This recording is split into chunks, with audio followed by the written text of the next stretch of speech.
लोग अक्सर अपनी झूठी तारीफ सुनकर बर्बाद होना ज़्यादा पसंद करते हैं, क्योंकि उनके अंदर इतना जिगर ही नहीं होता कि वो अपनी असलियत सुन सके। बड़ी अच्छी बात कही है किसी ने, अगर जीवन में आगे बढ़ना है तो कभी निर्भर मत होना गैरों पर, क्योंकि मंजिल उन्हें ही मिलती है जो खड़े रहते हैं अपने पैरों पर। कभी उन लोगों की बातों पर ध्यान मत देना जो आपके पीठ पीछे बात करते हैं, क्योंकि इसका मतलब ये है कि आप अभी भी उन सभी लोगों से एक कदम आगे हैं। नमस्कार दोस्तों, एक प्यारी सी कहानी। एक छोटे से गांव में एक आदमी रहा करता था। उसकी दिनचर्या कुछ ऐसी थी कि वो रोज सुबह उठता और सामने उसके घर के एक पहाड़ था, वहां जाकर बैठता और वापस चला आता। तो रोज की तरह वह सुबह सुबह जा रहा था। पीछे से उसका छोटा सा बेटा आया। उसने आ करके उसका हाथ पकड़ा और कहा कि आज मैं भी आपके साथ चलूँगा। उसने पहले तो उसको थोड़ा सा समझाया और मनाया, कहा कि जो रास्ता है वो बहुत ही छोटा है और चढ़ाई बहुत ज़्यादा मुश्किल है, तो तू मेरे साथ नहीं चल पाओगे। लेकिन उसका बेटा नहीं माना और अंत में थक कर उस आदमी को अपने बेटे को साथ में लेके जाना पड़ा। बेटे का हाथ जोर से पकड़ लिया और साथ में लेकर पहाड़ चढ़ने लगा। उसके एक तरफ खाई थी और एक तरफ पहाड़ था और रास्ता बहुत छोटा था। वो पहाड़ की चोटी तक पहुंचने ही वाले थे, तभी रास्ते में एक बड़ा सा पत्थर आया। क्योंकि पिता उस रास्ते से रोज आता जाता था, तो उसको पता था कि यहाँ पर एक पत्थर है।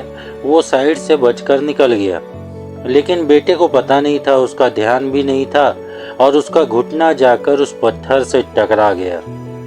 उसने अपने पिता का हाथ कसकर पकड़ लिया और उसने पूछा कि कौन है ये जो मुझे इतना तंग कर रहा है, कौन है ये जो मुझे इतना डरा रहा है। तो उसके पिता थोड़ा सा मुस्कुराए और उन्होंने खाई की तरफ देखा और जोर से चिल्लाया, मैं तुमसे बहुत प्यार करता हूँ। यह सुनकर बेटा हैरान हो गया और उसे समझ नहीं आया कि हो क्या रहा है, क्योंकि वही इंसान जो उसका मजाक उड़ा रहा है, उसको तंग कर रहा है, वह उसके पिता को बोल रहा है कि मैं तुमसे बहुत प्यार करता हूँ।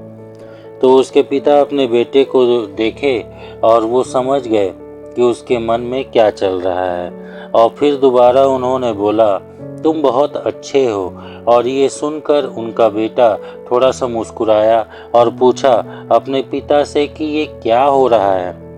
फिर उसके पिता ने अपने बेटे को समझाया, ये जो आवाज़ तुम सुन रहे हो ना, ये किसी और की नहीं, ये तुम्हारी आवाज़ है जो कि पहाड़ों में गूंज रही है और तुम्हें अपनी ही आवाज़ सुनाई दे रही है। जैसे तुम बोलते हो ठीक वैसी ही तुम्हें सुनाई देती है। अगर तुम गुस्से से कुछ कहोगे तो पलट करके वो आवाज़ आएगी, उससे भी गुस्सा होगा। लेकिन अगर तुम कुछ अच्छा कहोगे तो वो आवाज़ भी अच्छी होगी। सीधी सी बात है, जैसी क्रिया वैसी प्रतिक्रिया। आप जिंदगी को जैसे जीते जाते हैं, ये जिंदगी भी आपके साथ वैसी दिखती है। जैसा तुम अपनी मन में इस जिंदगी के बारे में सोचते हो, ये जिंदगी तुम्हारे लिए बिल्कुल वैसी ही हो जाती है।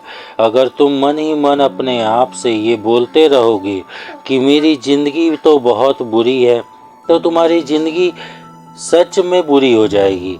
और अगर तुम अपनी ज़िंदगी से प्यार करोगे तो ज़िंदगी भी तुमसे प्यार करने लगेगी। ये बात उस बच्चे के दिमाग में घर कर गई और फिर वे दोनों उस पहाड़ की चोटी पर गए।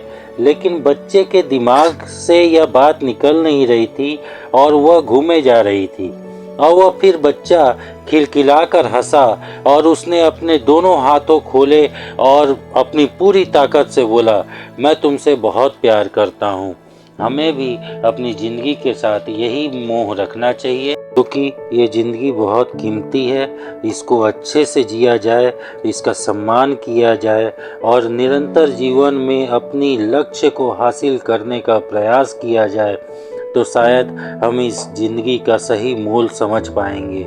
हमेशा खुश रहिए, अपने आसपास के लोगों को खुशहाल रखिए और जीवन में प्रगति करते रहिए। धन्यवाद।